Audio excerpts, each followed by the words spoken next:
모유수유 중 응급 상황, 모유수유 중 갑자기 몸살에 고열, 가슴에 까지 생겼다? 이것의 정체는?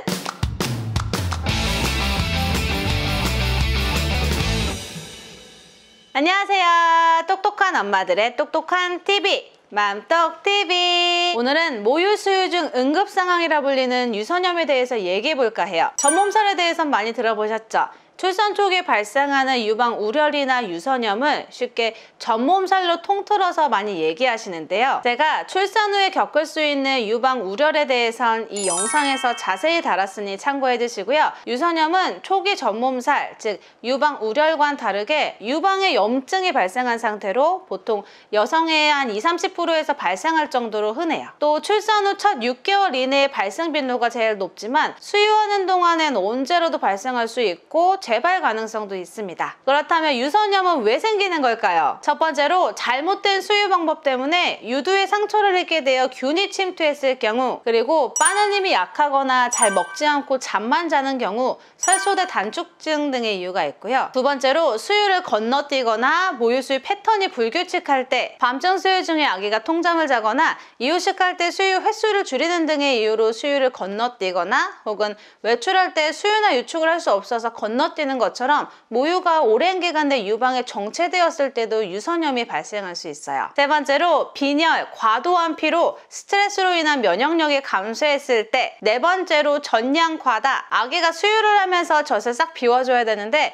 전량이 많으면 아기가 먹어도 항상 남아있으니까 유방에 계속 고여있게 되는 거죠. 다섯 번째, 브래지어나 꽉 끼는 옷으로 유선을 지속적으로 압박할 때, 와이어나 너무 꽉 끼는 브래지어를 사용하면 유방을 압박해서 유관이 막히고, 이렇게 막힌 유관에 젖이 고이면 유선이 막힐 수 있어요. 그 외에도 유방 우려이 해결되지 않을 때 유관 막힘, 고칼로리 고지방 식사나 갑작스런 단유 혹은 유선염의 병력 등의 이유로 유선염이 생길 수 있어요. 그럼 내가 유선염인지는 어떻게 알 수 있을까요? 일단 특징적인 세 가지 증상이 있는데요. 38.5도 이상의 열과 오한, 감기 몸살과 비슷한 증상이 나타나요. 그래서 내과 방문하는 분들도 있는데, 유선염은 여기에 가슴 특정 부위에 발적, 줄무늬나 쐐기 모양으로 나타나기도 하고 엄청 아파요. 열이 나니 맥박수도 증가하고, 손을 대보면 유선염이 생긴 부위, 즉 빨갛게 변한 부위가 엄청 뜨겁고 딱 그 부위만 딱딱하거나 멍울이 만져져요. 수유나 유축을 해도 딱 그 부분만 뭉쳐져 있고요. 이런 유선염은 유방의 모든 부위에서 발생할 수 있지만 보통 한쪽 유방에만 발생하고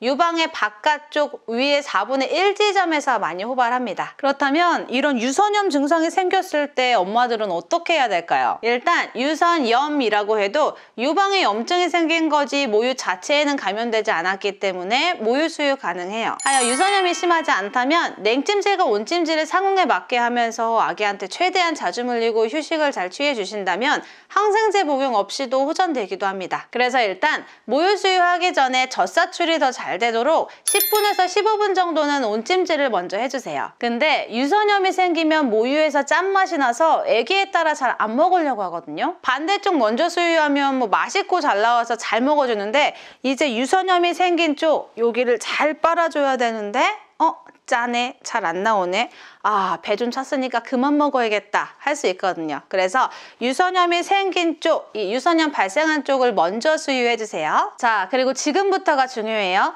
수유할 땐 내가 불편한 부위가 아기 턱이 가게끔 수유 자세를 잡아주고, 턱이 안 되면 코 방향으로라도요. 지금은 유방의 바깥쪽, 그러니까 이 부분에 유선염이 생겼다는 가정하에 수유를 진행해 볼게요. 그럼 아기는 풋볼 자세로, 그리고 엄마 손으로 유방을 압박해 주실 텐데, 이때 손으로 유선염이 생긴 부위를 막 문질러 가면서 수유를 해주는 게 아니라 유선염이 발생한 부위의 그 기저부 끝을 압박해주면서 쉽게 막힌 부위에서 아기 입 쪽으로 가볍게 압박해주면 돼요. 이어서 수유를 마친 뒤에는 냉찜질로 통증이나 부종을 가라앉혀주고 필요시 양배추 요법을 활용할 수 있습니다. 이렇게 계속 수유를 해서 문제가 생긴 부위에 젖이 배출이 돼야 유방도 부드러워지고 유선염 증상도 좋아지기 때문에 필요시 젖배출을 위해 유방관리 전문가의 도움을 받기도 해요. 왜냐면 짜고 잘 안 나온다고 아기가 계속 거부하면 젖배출이 안 되기 때문에 해결하는 데까지 시간이 더 걸릴 수 있거든요. 이어서 가능하면 이때만큼은 엄마가 충분히 쉬고 잠도 자고 해야 빨리 나아요.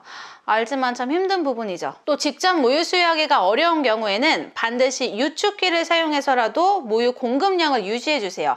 전량이 갑자기 확 줄 수 있습니다. 네, 여기까지는 유선염이 심하지 않았을 때 할 수 있는 방법에 대해서 알려드렸고요. 만약 처음부터 증상이 너무 심하거나 하루 이틀 수유해봐도 호전이 없을 경우에는 전문의 정확한 진단을 받고 상태에 따라서 소염 진통제를 복용하거나 증상이 심하면 항생제 치료를 하기도 합니다. 근데 항생제 먹는다고 무조건 모유를 잠시 끊어야 되는 건 아니기 때문에 모유 수유 가능한 안전한 항생제로 처방받아서 모유 수유를 유지할 수 있도록 해주세요. 그래야 더 빨리 좋아진답니다. 항생제 복용을 한다면 보통 10에서 14일 정도 하는 경우가 많은데요. 반드시 처방된 기간 동안에는 항생제를 빠짐없이 드셔야 돼요. 하루 이틀 약 먹었더니 증상이 좋아졌다고 혹은 아기한테 모유 수유하는데 괜히 찝찝하다고 항생제를 임의로 중단해버리시면 재발 가능성이 높고 또 유방 농양으로 발전할 수 있거든요. 그래서 반드시 처방된 기간 동안엔 약은 끝까지 복용해주세요. 그리고 항생제를 복용한 후에 24에서 48시간 이내에 증상이 좋아지기 시작하는데 만약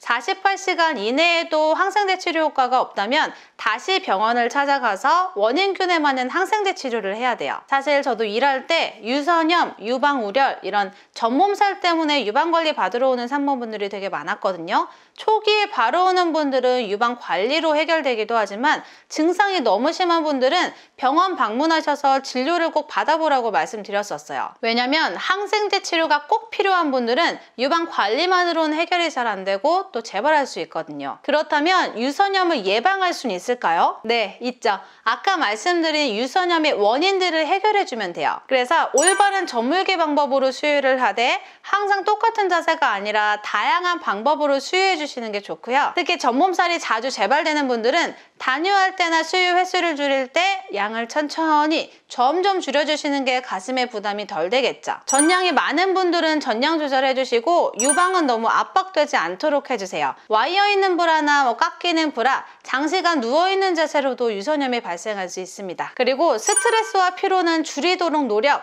애기 잘 때 같이 쉬어주시고 마지막으로 고지방, 고칼로리 식사는 지양해주세요. 네, 오늘 영상은 여기까지입니다. 모유 수유 중 엄마들이 가장 힘들어하는 유방 문제 중 하나가 유선염이라고는 하지만 말 그대로 유선염은 충분히 예방 가능하기 때문에 오늘 말씀드렸던 내용 잘 기억하셔서 단유할 때까지 유방 트러블 없이 수월하게 무탈하게 지나갔으면 좋겠습니다.